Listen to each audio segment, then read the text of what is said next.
Hello, everyone. So we are now at a very exciting panel session.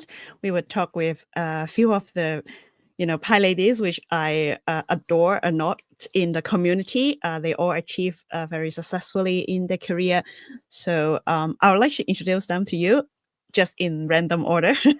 So first we have Anwesha Das. So she has actually changed from legal career to engineering, which is very, very exciting. And I'm sure she got a lot to share. Next, we have Una. So Una is an organizer of PyLady Amsterdam. She also have a very successful business. And I'm sure she can tell you more about it. Next, we have Ines. So Ines, well, she is quite famous in our community. Is the mother of Spacey. So if you are in NLP, that kind of space, and you must know her. So last but not least, we have Tereza. So Tereza also she is very good at all this like business planning and business development. So I'm sure she can give some advice. So first of all, I would like all the panelists to introduce yourself because I am not very good at introducing people. So I would just let you do that. And we should. Yes. Hi, I am Anwesha. I think I'm audible. That's the first question, obviously. Okay. I'm a lawyer by education and technologist by passion and choice. So, and right now I work at Red Hat as a software engineer in the Ansible organization. I'm a Python Software Foundation fellow, and I'm the most proud as my as a PyLady. I have led the PyLadies efforts in India, and now I am in Stockholm, where I'm an organizer at PyLadies, and I'm also trying to make a small thing called PyLadies Scandinavia. So hopefully we'll be able to give you more exciting news in future. So that's me. That's amazing. So next we have Una. Hi, as then my name states, I'm organizer of PyLadies Amsterdam now for 6 years, with a focus on mostly running workshops. I guess everybody was just get tired of me when I was, talking about workshops to the left and to the right. Anyway, I think really quick, I have pretty strange career because I done, I think, almost all. I guess only one thing that is not yet in the box is PhD, but that's really questionable. Do I want to do it or not? I worked for someone, I worked for myself, I worked for myself as a freelancer, I worked for myself as a company, so here and there, and I went the career path from starting as a mathematician, then let's say kind of management specialist, and then going into software engineering, and then gradually, dragging down to the data world and AI world. Also on the advisory board of Women in AI Benelux to make sure that there are, let's say, female startups that are supported, AI startups that are supported, and more. I also do a lot of work under, let's say, Microsoft wing, because I'm Microsoft MVP for Python and for Azure Machine Learning Studio. And the latest gig, which probably we're gonna touch upon today, it's like the latest company, but it's not an easy path, I would say, but pretty much exciting. And the last 18 years, when I look back at it, almost 19, the number sounds a little bit intimidating, but whatever. Okay, that's me in a nutshell. Cool. So Ines, do you want to introduce yourself? Yeah. I'm Ines. I'm the co-founder of Explosion, which is a developer tools company, and we're probably most well known for Spacey, which is an open source library for what we call industrial strength NLP, so really getting stuff done in industry. And we also develop Prodigy, which is an annotation tool for developers to really work closely with their data. And that's also really what we're working on and what we're most excited about, like helping developers build their own systems and natural language understanding pipelines in-house, build models that are fast, small, fully data private. And being an open source company, of course, that also comes with its challenges. We publish a lot of our work for free online, we're offering commercial tools on top of that. And I also have a pretty non-standard tech background, actually. I did media science and linguistics, didn't really feel like a programmer when I was young, because I wasn't like one of the guys in the computer club. So I came to that kind of later in life, and really in NLP and in this space, I found a way to combine everything I'm passionate about, and including stuff that doesn't really neatly fit into any job description. Yeah, that sounds really cool. Next we have Tereza. Yeah, thank you, Chuck. So hi, everybody. I'm Tereza Iofciu. I'm based in Hamburg, where I'm obviously doing PyLadies Hamburg. And I am originally, though, from Romania, where, anyways, fun stuff has happened if you watch the news. And so what do I do? I am a quit my job again person, data career coach now, working on the switching to self-employment on this. So this weekend I'm finalizing my business plan, because you have to do that in Germany. It's fun time. And otherwise, so I worked for almost 20 years. I started in academia. So unlike Una, I do have that PhD. It doesn't mean much. I mean, it was fun. It was a good PhD. I recommend everybody who wants to have fun to find a nice place to get a PhD and then decide if they want to get a PhD, not the other way around. And I did computer science, all that. So I'm the very standard career path. The PhD was in NLP and information retrieval, but data science didn't exist at the time. So it was still computer science. I worked in almost any data role possible, except maybe BI. No, but actually I had a role called BI developer. But then the first half year I spent in renaming it to data engineer. And so now I'm working at what I'm considering myself is a bit like, I'm working with data people, and I'm kind of like a financial investor. I'm helping people to become financial investors, but cut the financial part and replace it with career. So it's like getting people to think, okay, like, what do I want to become when I grow up? I mean, the grow up is a year, right? Not a lifetime. So where do I want to go with my career? How do I get there? How do I invest in my future career-wise? So, and I thought, I did a financial investment course, and I thought, that's all applicable to career. Why don't we do this more often? So yeah, that's what I do. And obviously in my free time, I knit. Again, obviously, who doesn't knit? I knit, and I look for paintings in flea markets that are like old, ugly-ish, and I clean them, I restore them, and I add dinosaurs to them. So all sorts of other things, way more fun. And watching a lot of career drama now. I haven't finished them all, but working on it. Yeah. That's it. Very, very interesting. So I know, like, we talk a little bit about finance and stuff. Like, money is a bit, most of us are organizer. I know we also like feel that so company are shrinking down their budget, and we also heard a lot of layoffs going on here and there. So as a PyLady, like, is it going to be harder for us? So very controversial. Is it going to be harder for us? And how are we going to survive this? So just jump in if you have something to say. Mm-hmm. Yeah, I think definitely, groups that are the most marginalized are obviously always hit the hardest. And I think another aspect to consider is also it's not just, maybe disproportionately affecting underrepresented groups, but at the moment, it's especially people who are early in their career. So I think, to everyone who's maybe watching this and maybe feels demotivated, like if you're early in your career, that's definitely where I think at the moment it's the hardest to find a new job. And I think also, especially in this data data space. We've seen a bit of a data science winter. I think Tereza probably has like a lot more thoughts on this as well. But I think people used to have this idea, oh, we just need a lot of data and then people can just science our data. And that has shown to not work out so well.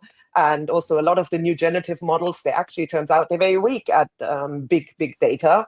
I think that all together compounds and creates the current situation in the space. Yeah. So, yeah, Tereza, I know you also like leave the workforce during this time. So what do you feel about it? Is it difficult for you, or, is it scary? Scary. Well, I did want to leave the workforce, like, I guess a year before. And I think the scariest thing was to realize that I couldn't because I wasn't the person saving money. So then I'm like, oh, I will spend now a year saving money. So then when I want to leave, I can leave. So I would say this is also, if you're looking at any kind of financial courses, they say to create an FU fund, which is like called fuck you fund. So to put money for having options. So I think what I noticed a lot of the times is people are staying in jobs that are very detrimental for them because they are not feeling like they have options to go. And by the time you feel like, okay, I have to get out of here, you're so burned out that you don't have the energy to look for options. So diversifying all that knowledge and the things that you can do, and like kind of staying prepared a little bit, also to prove to yourself that you can go somewhere else and to feel like, yeah, I mean, I don't need this job, I can go, just to work towards this state. I think it doesn't have to be that you leave your job and whatever, but it's just to have that feeling. And I totally agree with Ines. Like, I think so in my previous job, I worked for almost 4 years in teaching data science in boot camps. So getting people to become entry-level data scientists, right? And I think when I started, it was like a completely different job market than when I finished. So it's like a lot of places don't really hire juniors at the moment, I think. And that's a little bit of I don't know what the workforce is going to be in 8 years when there's not going to be any seniors because there are no juniors now. But, it's so that's going to be so I would say looking for having a mentor early in career. I think people that are a little bit intentional about their career are a little bit, at this moment, it's a little bit more important than it used to be. There's less luck going around. Yeah. If I may, just to quickly add something, I think I'm looking at that from a more optimistic perspective, because I'm not going to speak about data scientists. I'm usually, in the data engineering, MLOps, ML engineering field. And I would say there is still, when the company started experimenting 2 years ago with Gen AI, then they realized it's not so easy as it sounds to be, also because of the quality of the data, the quality of basically the insights it can produce. So at least in the Netherlands, what I see, yes, there were some layoffs, which are sad, of course, but at the same time, engineering field is still rising. So there is a huge gap. There are a huge, enormous lack of data engineers, enormous lack of data engineers working with big data, enormous, let's say, amount of positions available, even entry-level positions. There are companies who are going to pay you to upskill you to let work for them. So I would say for me, I'm looking now more as like, if you're having more like engineering mindset and more interesting, let's say less interested in statistic questions and more interested in engineering side of that, it's like enormous, tremendous possibilities right now, just saying. Yeah, and also Python is still very relevant, I think. Like in I think a lot of discussion or job ads and hiring processes focus a lot more on specific tooling, when actually it's data engineering, and just being a solid engineer is incredibly valuable, and also means you can easily skill into different areas if you kind of have the fundamentals down. And I think Python has definitely shown to be like, Python is here to stay. So as a community, we're generally in a good place. I would actually would like to take the word which Ines now mentioned, fundamentals. If you're interested in the fundamental stuff of engineering, there will be waves which will come and go, But if you are interested in fundamental things of engineering, then you have a position, like you will be able to secure your position all throughout. But now going back to what Shuk said, since we are like PyLadies, the women in the technology field, computer field, if we consider that, we are like, even the best of studied shows that from 25 to 35%, we constitute the 25 to 35% of the total workforce. Though my math is horrible, but still I can actually gauge if we consider that ratio, even if everything is on the T, then also if there is layoff happening, we as underrepresented and marginalized communities, we are going to be affected more than our more represented counterparts. Now there is an article which showed that women are like 1.6% times more likely to get laid off. So of course I see that also there are societal gaps, which I think most of us are from Europe, and we are from like right now living in like countries which give a lot of social benefits, and so we have a lot of social support. But since I come from a third world country, and I come from a developing nation, and I see that women already had to struggle a lot to get to the position they are in. So if they get laid off, then there are also societal pressure, like you are laid off, now you are 30 or 35. Now why do you want to go back? Like you can sit at home. And so there are societal pressures as well. So on top of the pressure for layoff, there are some practical and societal pressure, which we also need to consider. So yes, I am pretty disappointed about the layoff and scared for my fellow women in the technology industry. Yeah. I think to make things worse, like if you are a career changer, if you are like, like maybe compared to when you change your career, so maybe now is a bit harder because, like Tereza said, maybe some company are more reluctant to hire junior people. So maybe that would have another like problem. So any tips to help our fellow PyLadies if they are changing career, they just started, how can they survive this economic situation? My advice to career changers is not to call themselves as junior. So I find that like really like that deletes a lot of experience that is past experience. And then really my recommendation is to find there are people out there that can help. I think this is a really hard to do on your own, to do this self-discovery, to understand how can you leverage the previous career to kind of come across as not a junior. So let's say you want to go to a non-junior data engineering role. You learn now the junior level of data engineering, but you have successfully worked in teams before and you have successfully delivered things reliably on time.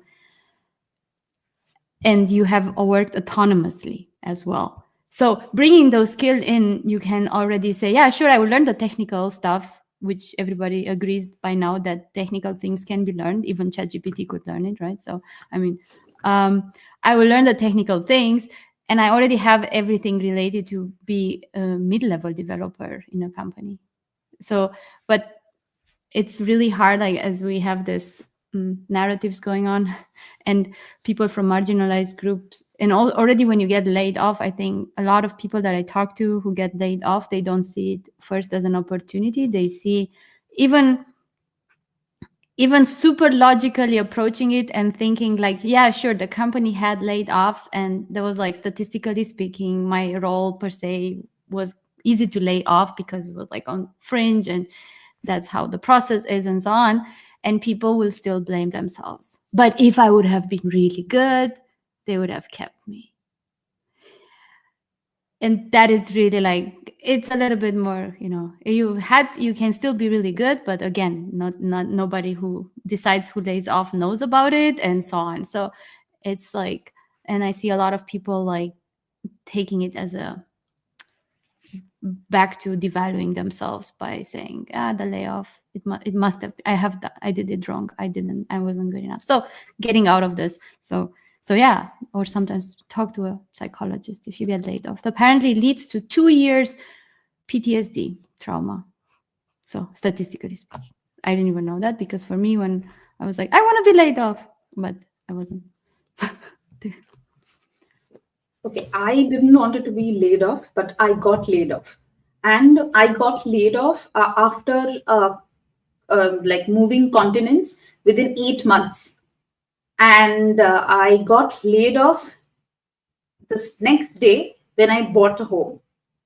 Like, I bought a house and there's a huge loan. I moved continents. I cannot, like, I like lost all my funds over there. And now I get the news that I have the job left only for 3 months. But my job was pretty, my employers were pretty nice. They said that you don't have to work now. Go and look for another one, because we won't be able to keep you, but you have the time. So go and look for another one. On the hindsight, when I see this now, I actually got a better job. I work right now. I work for my dream company, Red Hat. This is an opportunity. I see it like that. But that time I didn't see it like that. And I was completely telling myself that the imposter, all the things I was saying, telling myself what Tereza said, that I am not good enough. That's why they have laid me off. It's not that, it is not like they don't need my particular skill. Now, going back to again, what you asked us, that when you are doing a career transition, is it more difficult? Yes, it is difficult, because when you are career transitioning, that means you have spent a considerable amount of time in your previous career, and then you're starting, then you got laid off, and then you're questioning 5,000 things to yourself, and you have to overcome that fear and get try to get another job. But I completely agree with Tereza that when you do not call yourself a junior, do not consider yourself a junior. And why? Because I am a lawyer. When Tereza, Una, Ines, everyone was talking about data, I could, like, when they can see, when they talk about data, they can actually imagine different files. They can actually imagine numbers. I only see GDPR, privacy, security. That is the only word, those words were going on in my mind, because I'm coming from a legal background. So when I am hired, you are not only hiring a person who can think a problem technically, engineeringly, if that is a word, but I can actually produce you a legalese point of view. Same with an artist.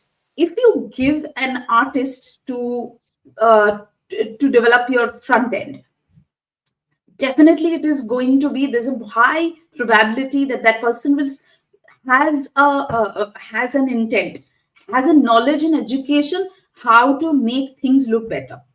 So I would absolutely agree with, like, I cannot agree more with Tereza, and I have learned it very hard way. Like, I was calling myself, I'm a junior, I don't know anything, I'm a newbie. No, you're not a newbie. You do have many other things which other people, even if you go and try to find out, other people won't have. So you're not junior for sure. Yes, you are yet to learn technical stuff. So we need to find out better terminologies. And also for my fellow PyLadies, it worked for me. If you consider yourself, if you don't consider yourself like $1 million, no one else is going to consider you. So you have to respect yourself. So yeah. Yeah. Yeah, I think that brings up a good point, that also if we're looking at, things people do in industry, the most successful projects from teams and whoever we see are those from people who come in with existing other skills and expertise, like a lawyer who wants to do something and get something done, and then skills into tech. That's the stuff that works. Everything, a lot of other projects are just people, walking around with a hammer, looking for nails. That's the right analogy, right? Yeah. And just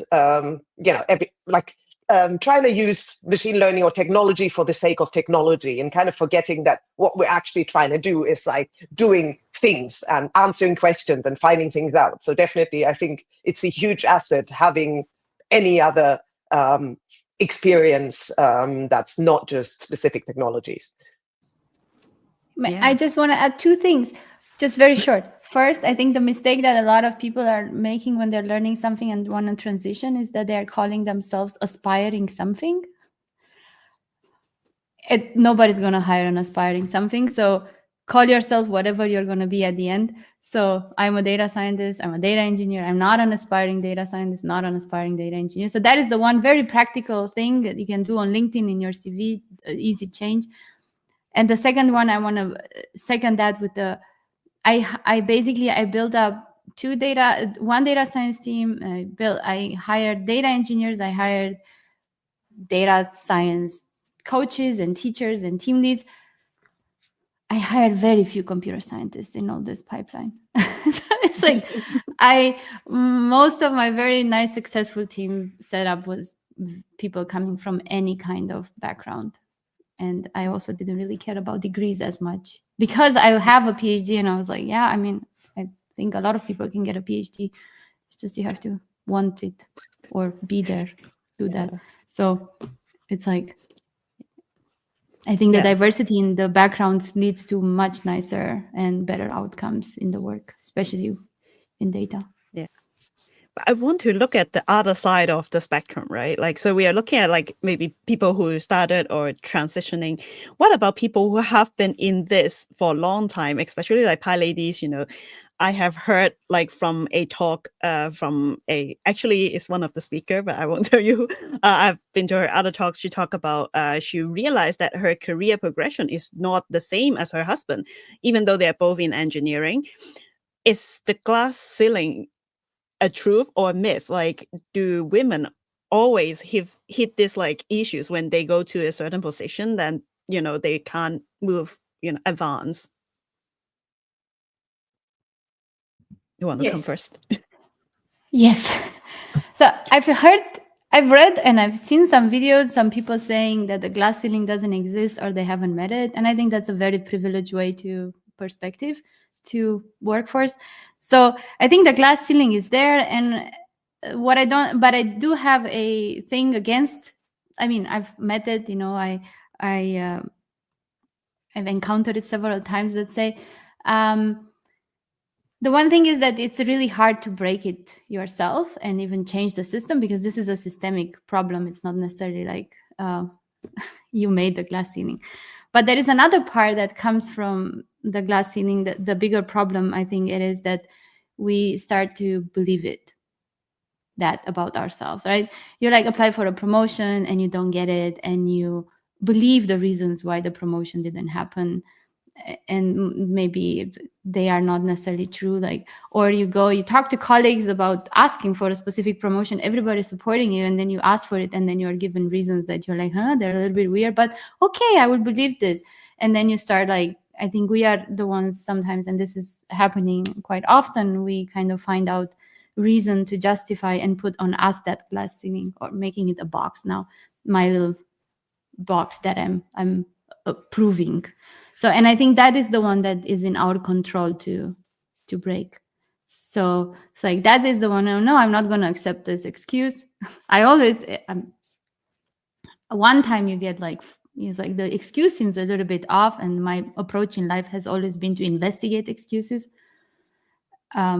Once was told that I should think about this promotion because it will leadership work with me and my desire to have a family at some point. If I want to have a family, this is a proper illegal in Germany. And I was like, anyway, I made a big thing out of it eventually in my company back then. And then I got an excuse, excuse eventually was like, but I have the same conversations with the men. Okay. And then I went to the men and asked them, the ones that got promoted by this person, did you have this conversation like this? And they're like, no. So investigate. And I would say, really don't believe every excuse. Sometimes they're like, yeah, you're not doing a good job. And then you can investigate and be open to, yeah, I'm not doing a good job and I can grow. But don't internalize the glass ceiling. Yeah. That's my. I'm a bit conscious of time, so like maybe we can all talk about that afterwards in the chat. I want to ask Una about how about I kind of, okay, I don't want to play this game, glass ceiling, I'm going to start my own business. Do you have any advice? Is it a good idea or bad idea? First thing, just like a quick tip about this like promotion story and everything. Again, being like principal for X amount of years, I was in the process of accepting promotion or decline promotion. And let's say that was like systemic problem. When like female, or let's say those who identify themselves female, coming to ask for a promotion, it's not a clear message what value I do bring to a company, what, let's say, what the benefits you get because I'm here at this team. There is no clear statement why, how. And when you get this clear statement, like I need facts, I need proven facts, like they should be somehow quantified.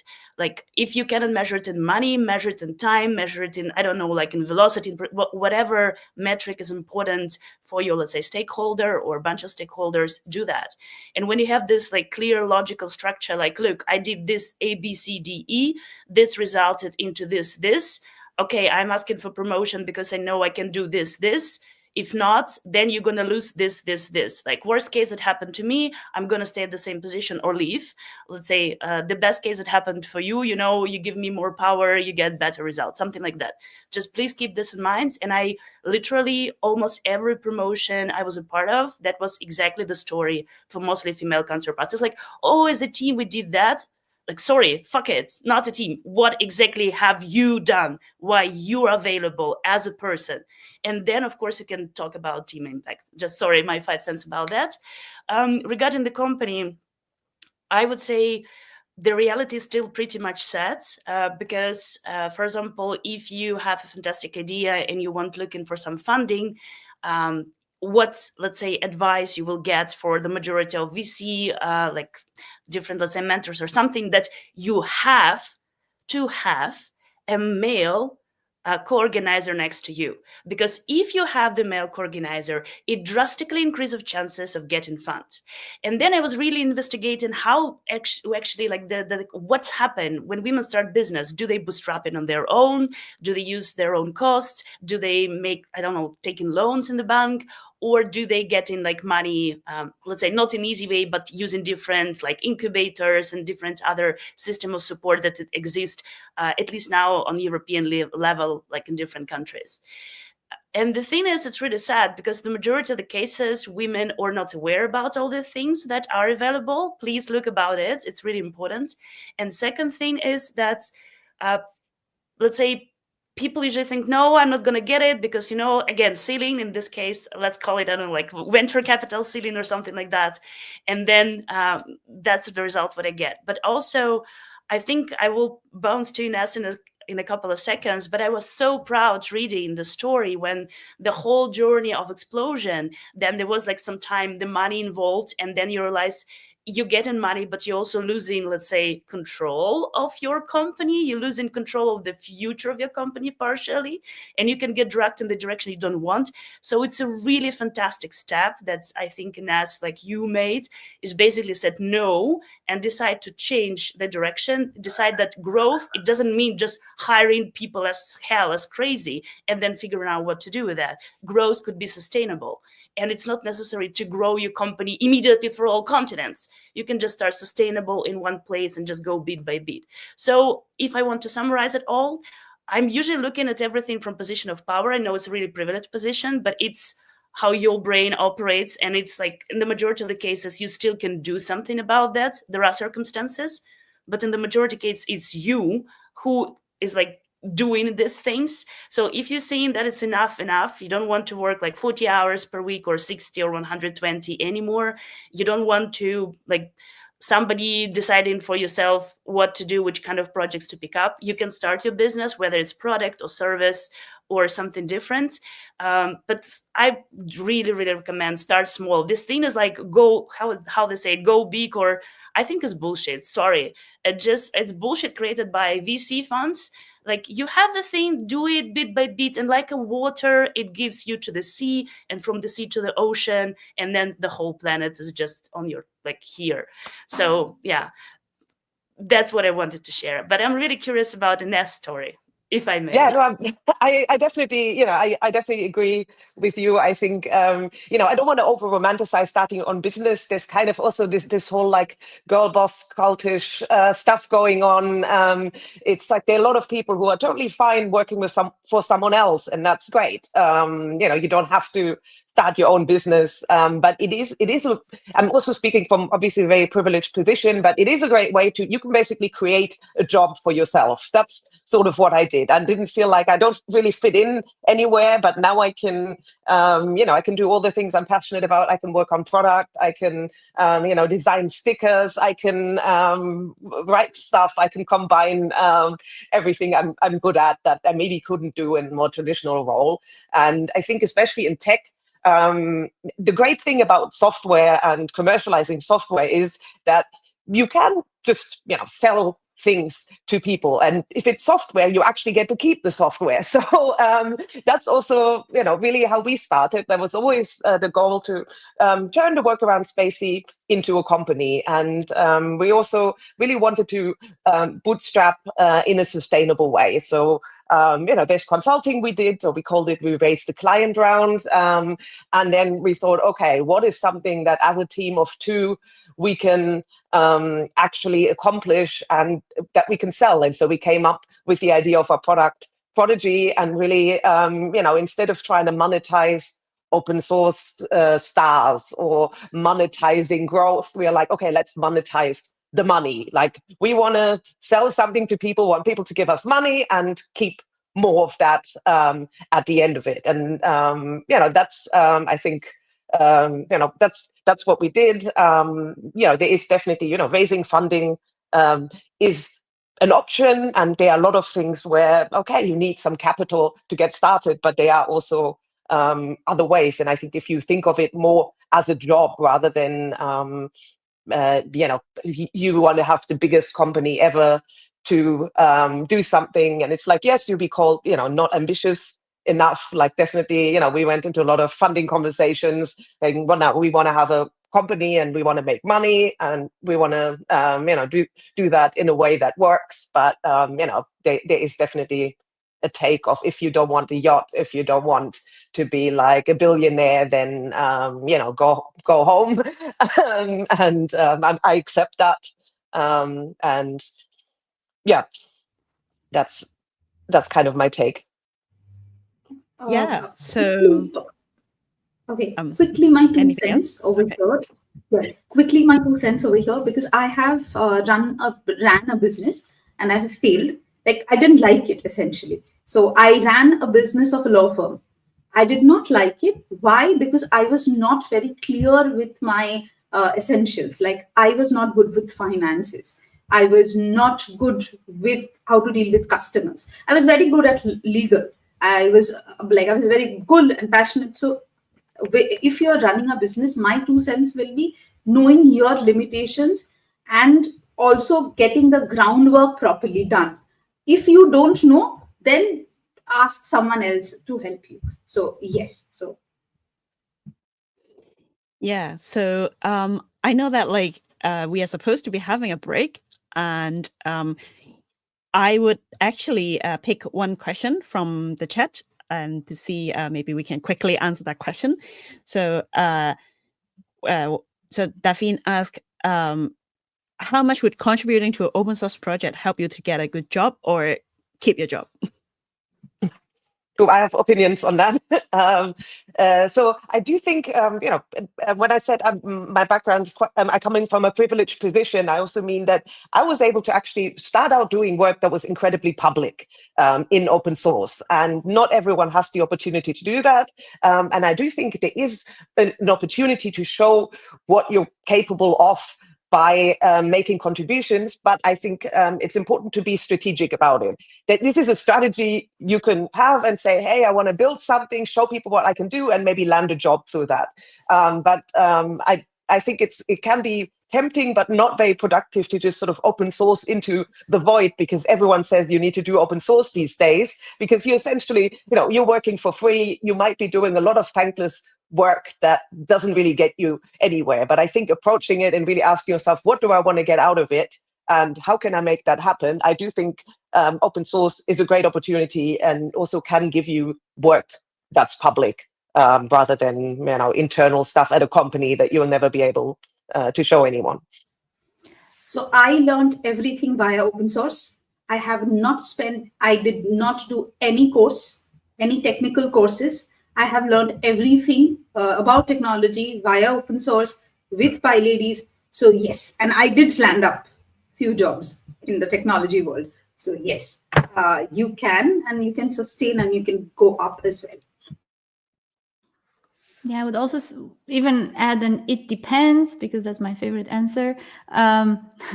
So if you're in a job and you're thinking, okay, do I start to contribute to open source and that will help me keep the job? And I think here it depends. It was like if whatever you're contributing is in any way connected to the job that you're doing, and if you can prove that there's a value linked in there.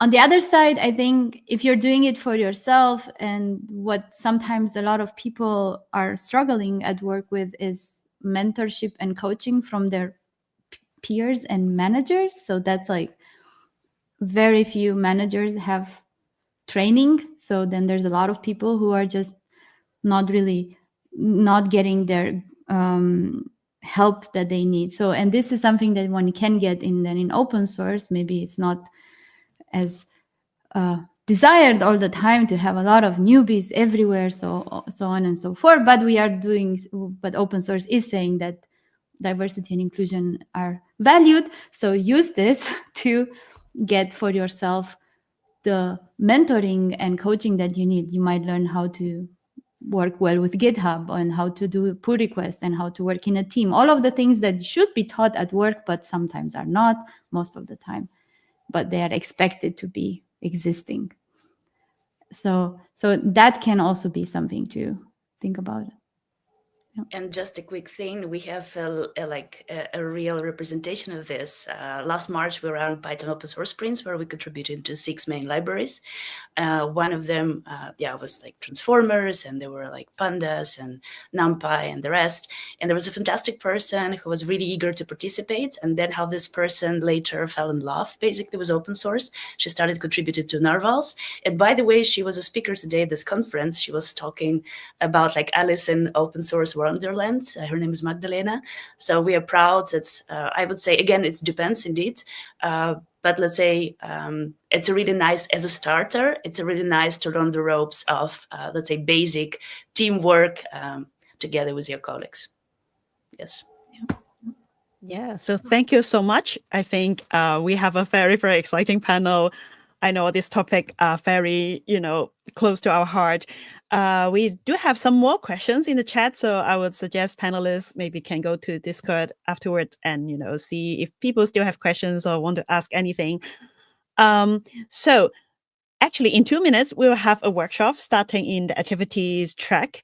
So yes, that's from a amazing PyLadies from PyLadies Amsterdam. So please, if you want to learn something about data, then please go and join us.